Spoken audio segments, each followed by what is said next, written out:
অনেক সময় সেশনে এসে টেক্সটিং আর মেসেজিং নিয়ে প্রচুর বক্তব্য থাকে।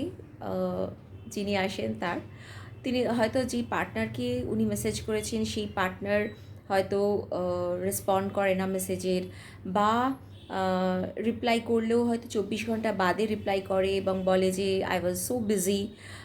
তো এক্ষেত্রে বলি যে মেসেজিং সম্বন্ধে বোঝাটা সেরকম কিছু রকেট সায়েন্স কিছু নয়। মানে আপনি চাইলেই এই টেক্সটিংয়ের স্টাইলটা দেখলে আপনি বুঝে যেতে পারবেন যে আপনার প্রতি আপনার পার্টনারের কোনো রকম কোনো ইন্টারেস্ট আছে কি না।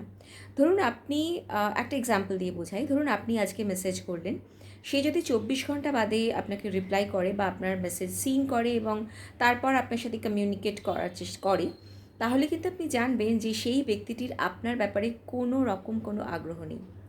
দ্বিতীয় আরেক ধরন হয়, সেটা হচ্ছে যে আপনি মেসেজ করলে তবে সে রিপ্লাই করে, আপনি কোনো প্রশ্ন করলে তবে সে সেটার উত্তর দেয়, কিন্তু সে নিজে থেকে আপনাকে মেসেজ করা তো দূরের কথা, আপনার ওয়্যার অ্যাবাউটস নিয়ে, আপনার লাইফ নিয়ে তার কোনো রকম কোনো কিউরিওসিটি নেই, কোনো জানার আগ্রহ কিছু নেই।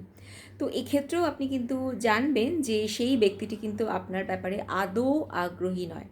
এই রকম লোকেদের ওপরে নিজের ভ্যালুয়েবল টাইম, এনার্জি ইনভেস্ট করার আগে একটু ভেবে দেখতে পারেন।